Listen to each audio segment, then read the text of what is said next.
अगर वर्तमान में भजन नहीं, वर्तमान में भगवद आराधना नहीं, तो पूर्व का जो तप और पुण्य संचय उससे वाह वाह होगी। और इसके बाद फिर चारों खाने चित्त, ये माया है, बर्दाश्त किसी की नहीं करेगी। और अगर भजन वर्तमान में हो रहा है, नाम जब वर्तमान शब्द पर ध्यान दीजिए, वर्तमान में तुम्हारा चरित्र पवित्र है, तुम्हारा नाम जप हो रहा है, तो बिस्तरे सब जग विमल कीरति, साधु संगति ना टरे, बास वृंदा विपिन पावे, श्री राधिका जो कृपा करें। जय जय श्री हरिवंश नाम गुण गाई है उसकी स्थिति। किमुग्र तपसा, बहुत बड़े तपस्या कर लिया तो क्या हुआ? अगर भगवान की शरणागति नहीं, भजन नहीं, तो देखो ना अम्बरीश जी महाराज बड़े महान भजनानंदी महाभागवत, और उनको मिटाने के लिए चले थे महान तपस्वी दुर्वासा जी, तो क्या गति हुई, त्रिभुवन में भागे घूमे। तो कह रहे अगर विशुद्ध भक्ति नहीं तो किमुग्र तपसा, बहुत बड़ी उग्र तपस्या है, तो उससे क्या हुआ? एक तपस्वी को बहुत अभिमान हो गया कि मेरी तपस्या तो ऐसी है कि मैं पूरे विश्व को खरीद सकता हूं। तपस्या की थी, अब वो जिस महात्मा से देखो उसी से अकड़ दिखा रहे थे। तो जिस जंगल में रहते थे उस जंगल के सरोवर को सुखा दिया भगवान ने, और वर्षा हुई नहीं। अब वो प्यास से व्याकुल हो गए। अब भगवान एक साधारण पुरुष का स्वरूप रख के, घड़ा एक रखकर, ठंडा जल दूर से दिखाई दे रहा था, नजदीक से निकल, महात्मा ने कहा पानी पिला दो। बोले कुछ देव तब पानी पिला दें, ऐसे क्या? बोले आधी तपस्या दी। जब पी चुके, पूरा जल पी गए, घड़े का 2-3 लीटर जो था, आहा, बोले आधी तो ले ली, अब एक घड़ा जल और बताओ, दूसरी ले लो। जब बताना हम लेके आ जाएंगे। तुम तो कह रहे थे पूरी सृष्टि को खरीद लेंगे अपनी तपस्या से, और 2 घड़े जले में बिक गए तुम्हारी सारी तपस्या। क्या रहा तुम्हारे? अहंकार नहीं, ये वायु, ये अग्नि, ये जल, ये पृथ्वी, ये तुम्हारा पोषण कर रही। अहंकार मत करो, उसी से तुम्हारा शरीर बना है, उसी से तुम तप कर रहे हो, तो भगवान की जय जयकार करो। अहंकार करने की जरूरत नहीं, तुम्हारा जितना तप है 2 घड़े जल में बिक गए। एक बड़े तपस्वी थे, वो एक शांत चित्त भजनानंदी महात्मा, तो गंगा पार कर रहे थे नाव में बैठकर शांत चित्त। अब उनके साथ बहुत से शिष्य थे जो उनके सेवा परिचर्या में थे। ये बात देखकर एक तपस्वी महात्मा अपमान करने के लिए खड़ाऊ पहनकर गंगा जी में ऐसे साथ साथ चलने लगे। तो जो अज्ञानी जन थे वो कहे वाह भाई, महात्मा हो तो ऐसा, क्या महात्मा खड़ाऊ पहनकर गंगा जल से निकल रहा है। जब पार गए तो उन महात्मा जी बिल्कुल उदास, जो नाव में बैठे थे, गए उन महात्मा से कहा, महात्मा क्या है, भीड़ बटोरे घूम रहे हो, कोई तप है तुम्हारे अंदर? कुछ नहीं बोले। तपस्वी होकर के नाव में बैठ करके आ रहे हो? कुछ नहीं बोले। नाविक से बात की उन महात्मा, भैया प्रति सवारी कै रुपया होता है? बोले 2 रुपया। हम अपने शिष्यों से कहा सब गिन करके मेरा भी 2 रुपया दे दो। 2 रुपया दिया। जब सब चले गए तो उन महात्मा से कहा रुको महात्मा, जिन गंगा जी को भगवान शंकर ने सम्मान के लिए अपने मस्तक पर रखा, उन गंगा पर पादुका से चलकर अपने तप के प्रभाव से सारे तप को नष्ट कर लिया। जो तूने सारे जीवन का तप नष्ट करके पार किया वो 2 रुपये में पार कर लिया। वो 2 रुपये में पार। ये अगर तपस्या का अहंकार हो जाए तो 2 कौड़ी की तपस्या हो जाती है। श्रीपाद कह रहे हैं कि मुग्र तपसा और न्यास योगादि भी। और एक बात कह रहे हैं, क्या हुआ तत्व ज्ञान? तत्व बोध होना अलग बात है, क्या हुआ तत्व ज्ञान हुए? यदि भगवान से आपका चित्त नहीं जुड़ा तो तत्व ज्ञान बघार लो, केवल उससे कोई आत्मानंद की अनुभूति थोड़ी हो जाएगी। तत्व ज्ञान होना अलग बात है, तत्व बोध होना अलग बात है। तत्व ज्ञान की चर्चा कर लेना अलग बात है, तत्व बोध होना अलग बात है। फिर आगे कह रहे, ये बड़ा सूक्ष्म विषय है। अगर आप किसी लोकांतर की चाह के लिए भजन करते हैं, वो भी महत्वपूर्ण नहीं है। महत्वपूर्ण है प्रेम प्राप्ति के लिए। हमें प्रभु से प्रेम, सच्चे भजनानंदी का स्वरूप क्या होता है? हमारा भजन कभी छूटे ना, और इसका फल ये हो कि जिनका हम भजन करते हैं उनकी स्मृति में हम तड़पे रोएं, ये खास बात। इसीलिए यहां कह दिया किम विष्णु भजनई, क्या किसी लोक लोकांतर के सुख की चाह करके भजन करना। यदि आपको वृंदावन ईश मोहन रसे प्यासीन सर्वस्वधी है, यदि आपकी बुद्धि वृंदावन के ईश श्यामा श्याम के प्रेम में मत वाली नहीं हुई तो कुछ प्राप्त नहीं हुआ। जीवन का सार भगवत प्रेम, क्योंकि प्रेमी महापुरुष है। भगवत प्रेम, तत्वबोध भी आत्म प्रेम है, उसमें मुझे कोई संशय नहीं। तत्व ज्ञान और तत्व बोध होना बड़ा अंतर है। जैसे हलवा बनाने का ज्ञान हो जाना और हलवा बना करके खा लेना, इतना अंतर है। तत्व ज्ञान हलवा बनाने का ज्ञान हो जाना, और तत्वबोध हलवा बनाकर खाकर उसका स्वाद ले लिया, वो तत्वबोध। श्री भरथरी जी महाराज कहते हैं कि मुझे लगा था कि मैं बहुत ज्ञानी हूं, संतों के वचन बहुत अमृतमय होते हैं। कह रहे हैं कि आज मुझे पता चला कि मैं मूर्ख हूं। मुझे लग रहा था मैं ज्ञानी हूं, मैं चक्रवर्ती सम्राट हूं, मैं मदोन्मत्त हो रहा था। लेकिन जब मुझे इस संसार का रहस्य पता चला तो लगा मैं मूर्ख हूं। सुना चुके हैं भरतरी जी का यहां जो परिवर्तन हुआ उनके जीवन का। भरतरी जी के मन में एक बात थी कि संसार का सबसे बड़ा सुख क्या है, बोले काम सुख। अंदर देखा, बहुत विवेकवान थे। उन्होंने अपने अंतःकरण को देखा कि संसार का सबसे बड़े मांग सुख क्या है, काम सुख पाया। और वो अपने अंदर पाया कि मेरे अंदर भी काम सुख है। तो चक्रवर्ती सम्राट, इनके मन में आया कि फिर हम ऐसा काम सुख पूर्ण क्यों न कर ले जिससे हमारे मन की इच्छा शांत हो जाए। तो उन्होंने, चक्रवर्ती का मतलब होता है कि बहुत से राजाओं के ऊपर जो बादशाह, उन्होंने पूरे अपने देश में सब सुंदरियां आवे और मैं उनमें से देखकर उनका वर्ण करूंगा। तो विश्व की सुंदरियां सब एकत्रित हुई, उनके माता पिता सब लाए, क्योंकि महाराज भरथरी जी वर्ण करेंगे पत्नी रूप में।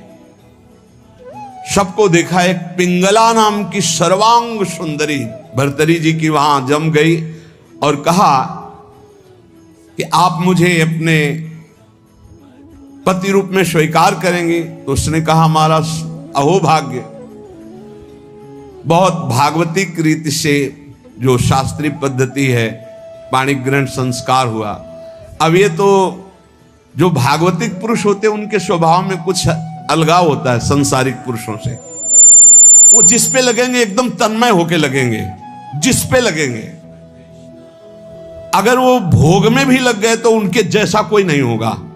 आसक्त पुरुष मतलब ऐसा कोई विषयी पुरुष नहीं होगा, स्वभाव होता है। रूप में आसक्त हो गए तो ऐसे आसक्त हो गए, ऐसा कोई संसार में नहीं होगा। भोग में आसक्त हो गए तो ऐसा कोई दूसरा नहीं होगा, और विरक्त हो गए तो ऐसा कोई दूसरा विरक्त, मतलब उनका एक स्वभाव होता है। जैसे पत्नी में आसक्त हैं तो छाता लेकर बाजार वो स्वयं नहीं जा सकते क्योंकि अदर्शन हो जाएगा। तो पत्नी चल रही सीधे में, वो चल रहे उल्टा में, संसार हंसे तो हंसा करे हर समय पत्नी के मुख में, दृष्टि पत्नी के मुख में। वही महाभागवत हुए, क्या नाम, धनुर्दास जी, क्या नाम था, धनुर्दास जी नाम। बहुत बड़े महापुरुष हुए फिर, क्योंकि वो सीधा आसक्ति रंगनाथ जी से। तो ऐसा होता है। भरथरी जी एक बहुत बड़े महापुरुष हैं। अब जीवन का राग उनके हृदय में काम में देखा कि काम स्त्री आसक्ति, विश्व सुंदरी, सर्वांग सुंदरी, पिंगला। उन्होंने ऐलान कर दिया राजकाज विक्रमादित्य देखेंगे, मैं इस बात का अनुभव करूंगा कि क्या सुख इसमें है। क्योंकि बताया ना, अलग खोपड़ी होती है। जो भागवतिक महापुरुष होते हैं उनका चिंतन ही अलग होता है। बड़ी ही सुंदर पत्नी बिल्वमंगल जी की पातिव्रत धर्म से, एक बार नहीं देखा। वो आसक्त चिंतामणि में तो आसक्त, अलग खोपड़ी होती है। अब रात दिन केवल महाराज भरथरी और पिंगला हर खान पान की व्यवस्था, बस पर्दे के अंदर सामग्री रख दो, जाओ। कोई प्रश्न उत्तर नहीं, कोई राष्ट्र की बात नहीं, कोई समाज की बात नहीं। ये अनुभवी जैसे वैज्ञानिक नहीं होते कि जब जिस विषय का शोध करना होता है तो बस उसी में पूरा चित्त लगा देते हैं। समय कट रहा था और मन की चाल होती नवम नवम नवम। मन कभी एक में रमण करने के लिए बहुत काल तक राजी नहीं होगा, उसकी चाल होती नवम नवम भोग। एक दिन पिंगला अपने महल के पीछे की खिड़की खोल करके ऐसे ही देख रही थी तो देखा अश्वपाल, हजारों घोड़ों की देख रेख करने वाले सेवकों का स्वामी, हष्ट पुष्ट ऐसे। अचानक दृष्टि उसकी पड़ी तो उसने से नमन किया, क्योंकि महारानी देखते ही आसक्त हो गई पिंगला। अब विचार कीजिए, चक्रवर्ती सम्राट महाराज भरथरी से भला वो अश्वपाल किस योग्य, चित्त पूरा आसक्त। अब मिलन शुरू हो गया और राज काज विक्रमादित्य को दे दिया था। विक्रमादित्य बहुत प्रवीण थे, उन्होंने कहा कि शास्त्र प्रमाणित किसी का भी मन कभी भी कहीं भी विचलित हो सकता है, इसलिए मेरे भाई इस समय शुद्ध में नहीं है, इसलिए गुप्तचर रूप से दास दासियां हर समय तैनात कि कहीं हमारे महाराज को किसी भी तरह की हानि ना हो जाए। सूचना मिली कि हानि प्रारंभ हो चुकी है। एक अश्वपाल एकांत में महारानी से मिलता है।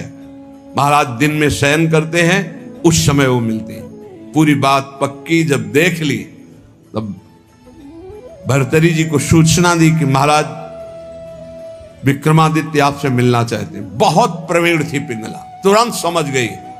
हमें लगता है हमारी बात उन तक पहुंच गई।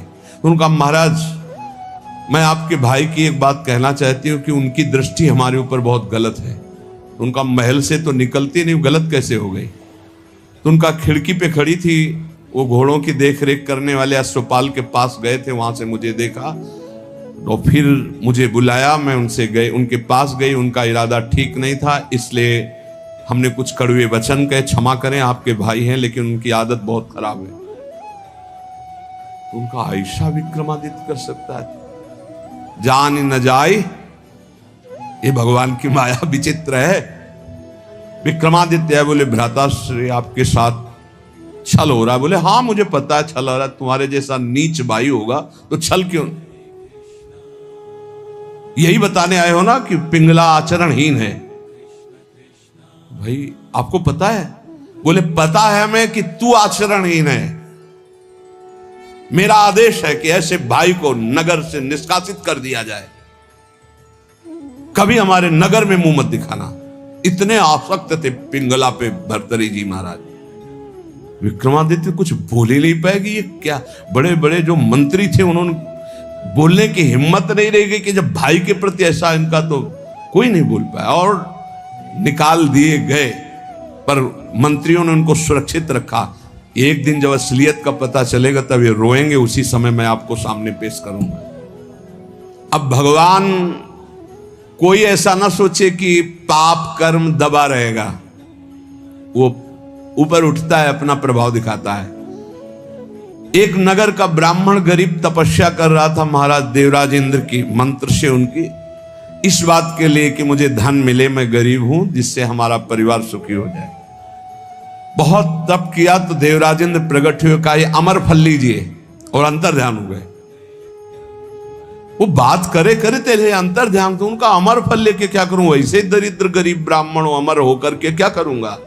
तब विचार आया कि अगर ये अमल फल महाराज भरथरी को पवा दे तो धर्मात्मा वीर राजा वो अमर रहेगा, हमारे देश की सुरक्षा होगी और मुझे धन मिल जाएगा। ये अच्छा लगा। वो गए, महाराज की जय जयकार। पहले राजाओं के दरबार में या महल में ब्राह्मणों के लिए, ऋषियों के लिए, महात्माओं के लिए निषेध नहीं था, उनके लिए नहीं था कि हम आज्ञा लेकर आए। अंदर प्रवेश किए, नजदीक दासी ने कहा कि कोई विप्र देवता पधारे। उठकर प्रणाम किया, कैसे आज्ञा कीजिए। उनका प्रभु मुझे ये तपस्या के द्वारा अमर फल मिला है और ये मैं आपको पवाना चाहता हूँ, इसके बदले में धन चाहता हूँ। आदेश कर दिया जितना इनको धन चाहिए दे दिया जाए। अमर फल लिया और विचार किया मैं खा के क्या करूंगा अमर होके, क्योंकि मेरी आसक्ति तो पिंगला पे है। पिंगला से कहा तुम अमर फल खा लो, जब तक मैं जीवित रहूंगा तब तक तुम्हें देखता रहूंगा। पिंगला ने कहा ऐसे थोड़ी अमर फल खाया जाता है, स्नान करके मंत्रानुष्ठान करके लाओ हमें। तो उनका नहीं, पालो मेरे सामने। बोले तो इतना विश्वास नहीं है। अब बस प्यार में तो दम होती है, नहीं विश्वास पक्का है तो फिर आप निश्चिंत रहिए। पिंगला ने सोचा मैं क्या करूंगी खा के, मेरा दोस्त अगर पालेगा अश्वपाल वो बढ़िया। एकांत में मिली अश्वपाल को, क्योंकि कांटा विक्रमादित्य थे, वो तो नगर निष्कासित हो गया, बिल्कुल स्वतंत्रता थी। महाराज इस रास्ते से बेशुद्ध थे। और अश्वपाल ने उस अमर फल को लिया तो उसने विचार किया कि मैं क्या करूंगा। और महाराज की नृत्यांगना ऐसी सुंदर थी जिससे आसक्ति थी। मिला और कहा देखो ये अमर फल मुझे मिला है, आप पालोगी तो जब तक मैं जीवित रहूंगा आपको देखता रहूंगा, मिलता रहूंगा। ठीक है। नृत्यांगना ने सोचा जिसके दरबार की मैं नृत्यांगना हूं, अगर वो महाराज अमर रहेंगे तो हमारा जीवन सार्थक रहेगा और महाराज मुझे बहुत सम्मान देंगे जब मैं अमर फल दे दूंगी। उसने प्रार्थना करवाई कि आपके दरबार की नृत्यांगना मिलना चाहती है आपसे। बुला लिया, कहा महाराज ये अमर फल। महाराज ने कहा तुझे अमर फल कहां से मिला, ये अमर फल सत्य बोल तुझे कहां से मिला। महाराज मुझे तो अश्वपाल ने दिया, मेरा वो दोस्त है, मेरा मित्र है उसने। और उस समय पिंगला वहां नहीं थी। तुरंत अमर फल लिया और बोले तुम्हें जो संपत्ति चाहिए हम देंगे, कल हम दरबार में आते हैं। दरबार में गए, सब सभा एकत्रित, वर्षों के बाद आज दरबार में आए थे। तब उन्होंने कहा बुलाया जाए जिसको अश्वपद, जो घोड़ों की सेवा में आया, सत्य बोला तो तुझे माफ कर देंगे। बोल इस फल को पहचानता है? हाँ सर, यह अमर फल है, तुझे कैसे मिला? सत्य बोलना, अगर झूठ बोला तो उनका अगर हमारे प्राण माफ किए जाएं तो बिल्कुल सभा में कहता हूं कोई दंड नहीं मिलेगा। उनका महारानी पिंगला ने दिया है। ठीक है, जाओ बुलाओ पिंगला। अब वो तो सज धज के आ रही थी कि आज दरबार में पार्श्व में विराजमान होंगी सिंहासन। गए कटघरे में खड़ी हो करो, और तलवार निकाला और कहा देखो मेरे देश के विप्र ने तपस्या की थी, अमर फल दिया था, इनको पवाया था, ये अमर है और मैं काटूंगा, ये मरेगी नहीं।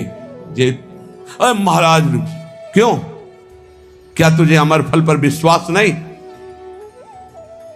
सर झुका दे, कहां है वो अमर फल? सत्य बोल तो तुझे माफ करो। बोले अश्वपाल को दिया था। क्या मेरे से श्रेष्ठ है अश्वपाल?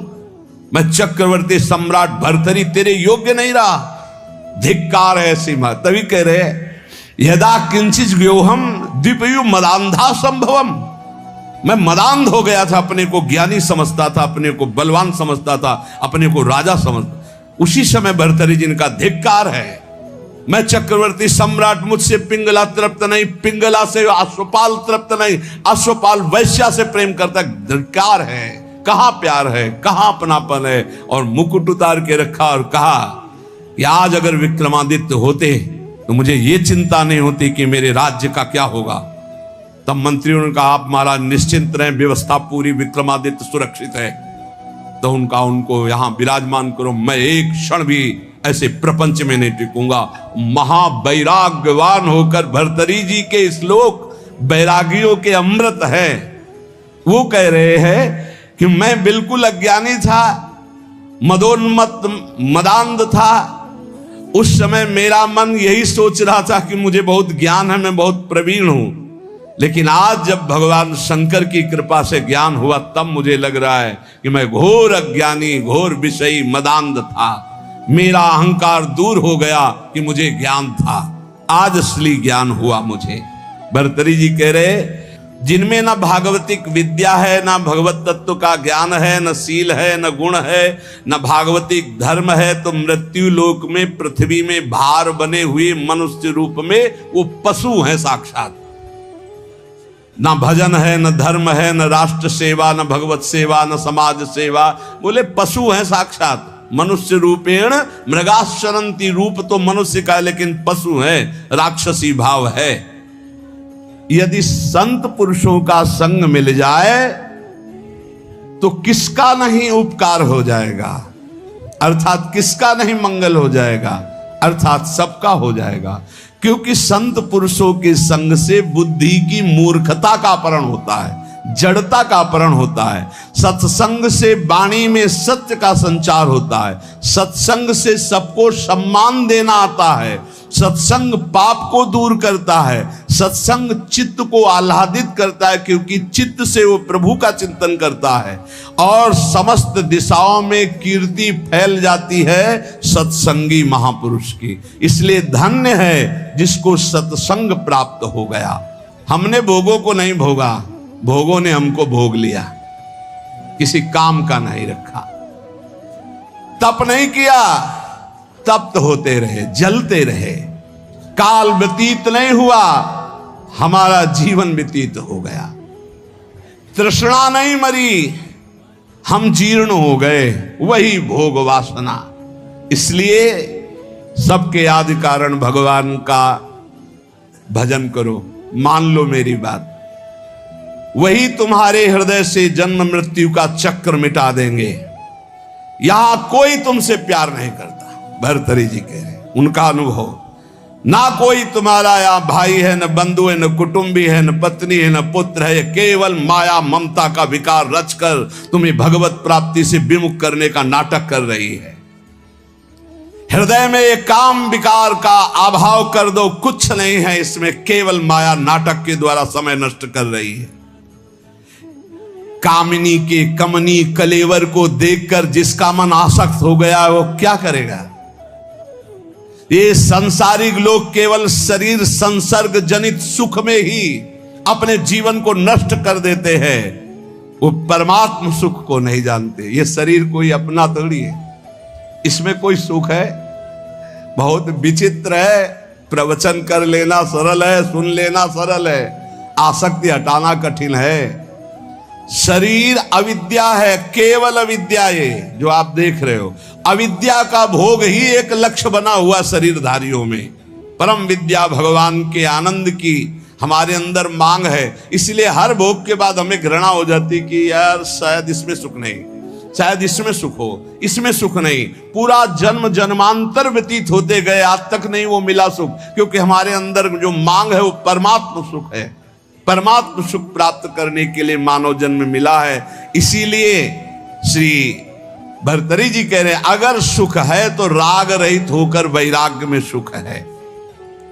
जब तक शरीर स्वस्थ है तब तक भगवत प्राप्ति का उपाय कर लो, नहीं धोखा हो जाएगा। भर्तरी जी महाराज कह रहे, जब तक तुम्हारा शरीर जवान है, स्वस्थ है, आप भजन कर लो। बुढ़ापा में भजन नहीं कर पाओगे। बुढ़ापे में भजन नहीं होता, प्रपंच होता है। प्रपंच जीवन भर प्रपंच किया तो बुढ़ापे में प्रपंच ही।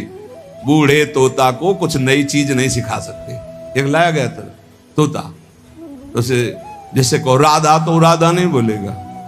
उसको जो सिखाया गया था वो बूढ़ा तोता उतना ही बोलता था बस। जैसे मिट्ठू तो कहेगा मिट्ठू, राधा नहीं बोलेगा, क्योंकि सिखाया नहीं गया ना। ये प्रपंच सीखे हुए मन बुद्धि पूरे जीवन, अब उनको बुढ़ापा में कहो राधा, तो बुढ़ापा में राधा थोड़ी बोलेंगे। देख लो जब बूढ़े बैठे हो, देखना ये बात अच्छे से समझ लो। बूढ़ा तोता राम राम नहीं रटता, राधा राधा नहीं रटता। तो कह रहे जब बुढ़ापा आ जाएगा तो भजन नहीं होगा। जवानी में भजन नहीं करोगे तो बुढ़ापा भजन नहीं होगा। ए सुन लो, जो जीवन में भजन किए बुढ़ापा में भी भजन करेंगे, जो जवानी में भजन नहीं किए बुढ़ापा में नहीं कर पाएंगे। पक्का समझ लो, पक्का नहीं कर पाएंगे। बातें चाहे जितनी बना ले, भजन की पद्धति जवानी में सीखी जाती है बचपन से। ये बहुत बढ़िया कृपा हो गई, आप लोग सब नौजवान भजन में लगे हो। अगर इस समय अपनी निरंतर भजनाकार वृत्ति कर लो ना, तो जिससे आगे चल करके भजन करना थोड़ी पड़ता है, नहीं, वो चलता रहता है। बड़ा आनंद, क्षण क्षण रुदन करन, ऐसा आनंद प्रकट होता। मान लो जो आनंद की खोज कर रहे हो कहीं नहीं, सिर्फ भजन में मान लीजिए, प्रार्थना मान लीजिए, सब सुख आपको घेर लेंगे। क्योंकि माधव की चेरी माया है, और आप माधव का भजन करते हो तो माया आपकी सेवा में हो जाएगी, और माया की तरफ माधव को छोड़कर चलोगे फिर नहीं चल पाओगे। पक्का समझ लीजिए, अगर हरि को छोड़कर तुम माया को भजना शुरू कर दोगे तो कुछ छात नहीं लगेगा, हरि को पकड़ लोगे तो, पर हरि को कोई नहीं पकड़ना चाह। पक्का बहुत बड़ी माया के प्रभाव, प्रलोभन प्रवृत्ति है, हरि को एक क्षण में छोड़ देगी।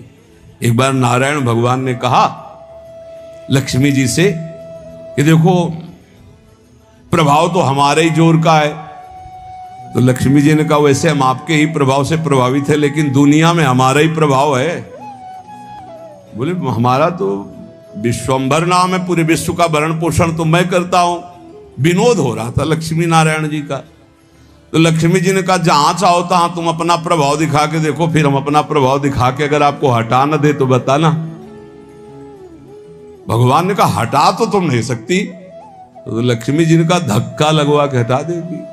बोले चलो अब हम तय करते हैं। तो एक ध्यान में देखा, एक बहुत संतों की सेवा करने वाला भगत, उसके यहां सन्यासी बन के भगवान गए।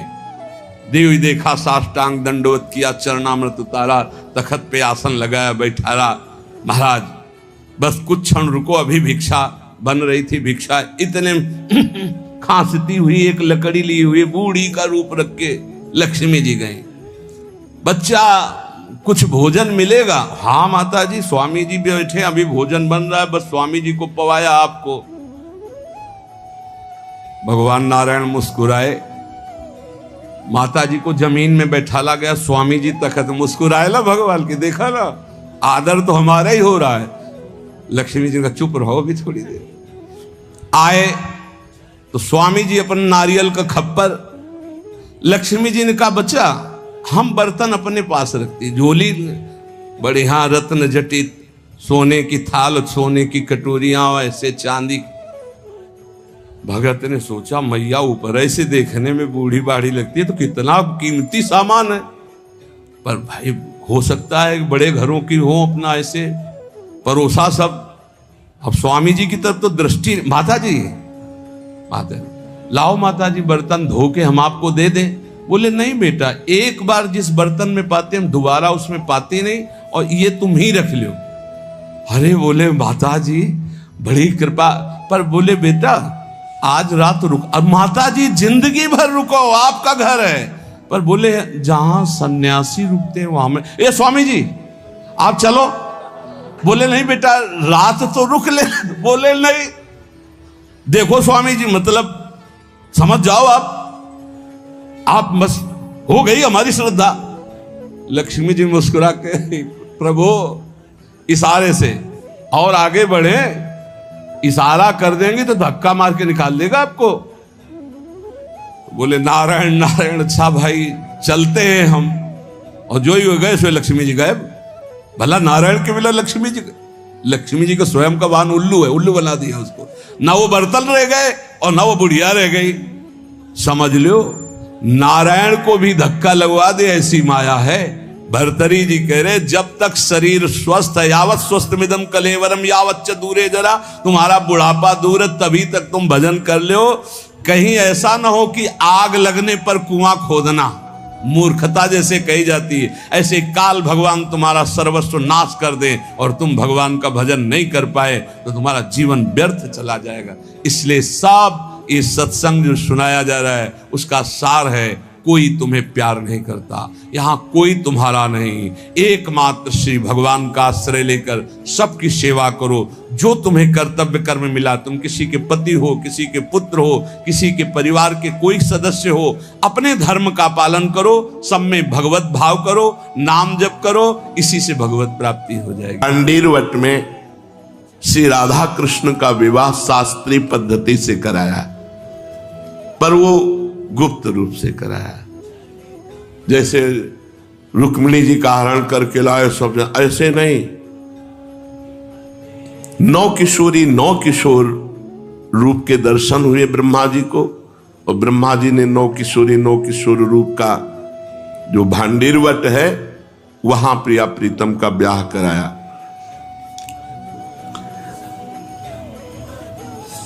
श्री राधा कृष्ण की लीला की क्या महत्ता है। श्री किशोरी जो और श्री लालजू का जो ब्रज रस है ये बड़ा मधुर है, महामाधुर्य रस इसे कहा गया है, पर यह अप्रकट है, सबकी समझ में नहीं आएगा और सबके लिए ग्राह्य भी नहीं है। भगवत रसिक रसिक की बातें रसिक बिना को समझ सके न। सोचो अपने लोगों को इतने दुर्लभ रस में घसीटा गया, जहां भगवान जिनके आगे लगता है उनके लिए भी दुर्लभ कर दिया गया। मतलब जिन ब्रह्म ऋषियों के आगे भगवान विश्वामित्र जी, भगवान अमुक, भगवान अमुक, ऐसे ऐसों के लिए भी ये रस दुर्लभ है। और उस रस में अपने अधमों का भले ही ककाहरा नहीं आता है, लेकिन कॉलेज के तरफ तो हमारा वो हो ही गया प्रवेश। बोले किस स्कूल में पढ़ते हो? बोले निकुंज में। बोले सुनाओ। अरे अभी तो सुना नहीं सकते हैं, लेकिन हमारा एडमिशन तो हो ही गया है, नहीं हो गया। अब पढ़ाई तो बढ़ा दे, यहां की पढ़ाई सेकंड में सब आ जाएगी। एक सेकंड प्रिया जो करुणा करे कि निकुंज रस से हृदय लबालब भर जाएगा। बस धैर्य पूर्वक प्रियाजू के चरणों का आश्रय लेकर अपने रस की रसिकता को बचाए रखो, अपने रस की रसिकता को बचाए रखो। गुप्त रहो, शांत रहो, हर समय नाम जप करो, किसी से किसी भी तरह का कोई संबंध नहीं। प्रियाजू से चलना है, निकुंज चलना है। जब प्रियाजू के पास चलना है तो यहाँ दोस्त बना के क्या करेंगे, यहाँ दुश्मन बना के क्या करेंगे।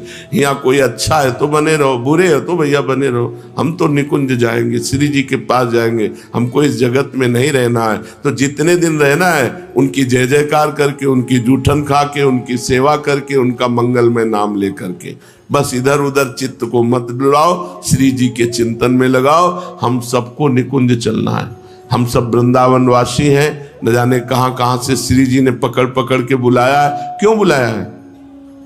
हम अनाधिकारी तो पहले भी थे और अब भी हैं, तो हमें बुलाया क्यों? अपना रस देना चाहती है। जब अपना रस, प्रेम रस देना चाहती है तो भैया वो किसी को भी दे सकती है।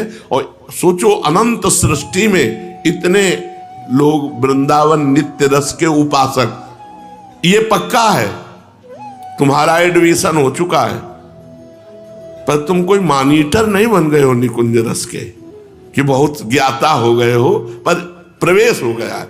अब स्कूल में प्रवेश हो गया है, यहां फेल नहीं होता। इस स्कूल में कभी कोई फेल नहीं होता है, बात समझना। यहां परीक्षा में फेल होने पर उत्तीर्ण किया जाता है, क्योंकि यहां की जो सर्वे सर्वा हैं वो इतनी करुणामयी है कि आज तक किसी को फेले नहीं किया। अगर निकुंज रस में परीक्षा के अनुसार पास किया जाए तो ब्रह्मा भी नहीं है, ब्रह्मा की भी सामर्थ्य नहीं है। भगवान शिव भी चुनरी ओढ़ करके, गोपी बन करके ब्रज लीला के रास में प्रवेश करते हैं। ये तो निकुंज रस है। अपने जैसे अधमों को बहुत बढ़िया आश्रय मिल गया है। बस चुपचाप राधा राधा रटो, इधर उधर कुछ मत समझो, चलना है। पता नहीं कौन सी मिनट जीवन की हमारी अंतिम मिनट हो, अंतिम श्वास हो, इसलिए हमसे चूक ना होने पावे। हर समय नाम जप करो, किसी से कोई संबंध मत रखो, बस हर समय ठसक रखो हमें निकुंज जाना है। प्रिया प्रिया बड़ा माल लुट रहा है निकुंज में, कोई परेशानी थोड़ी है। आनंद की वर्षा हो रही, बरसत जुगल किशोर। अब हम इतना तुमसे बता सकते हैं कि हम प्रियाजू की हैं। आप बताओ, अगर हम आपके साथ बैठ के खाएं, खेलें, आपके साथ ही रहें, कैसा लगेगा आपको? अगर बताओ हम आपके साथ 24 घंटा रहें, कैसा लगेगा? कैसा लगेगा? मरना ना हो, बीमारी ना हो, लघुशंका सोच भी नहीं जाना है, हर समय साथ रहना है और खूब मनमानी खेल खेलने हैं, बढ़िया सुंदर वृंदावन जैसा बाग है क्या? अब हमारे इष्ट जब तुम्हारे साथ खेलेंगे तब? प्रिया प्रीतम साथ हो और हम भी साथ हैं और तुम भी साथ हो और इशारे से दौड़ दौड़ के श्री जी की सेवा हो रही, अरे आनंद की वर्षा। वहां चलने की सोचो, यहां मत सोचो कै खंड का बनवा दे। वहां चलना है, निकुंज चलना है, राग द्वेष मत करो, किसी से लड़ाई। देखो अगर तुम किसी से द्वेष करोगे तो निकुंज में चेकिंग होगी, तो मशीन बोलेगी द्वेष, अभी जाओ पहले द्वेष निपटा के आओ। राग करोगे तो निकुंज में आएगा राग, निपटा के आओ। कामी, क्रोधी, लोभी, मोही, पास चलो। हमारी बात मान लेना, किसी से अपनापन नहीं, किसी से परायापन नहीं।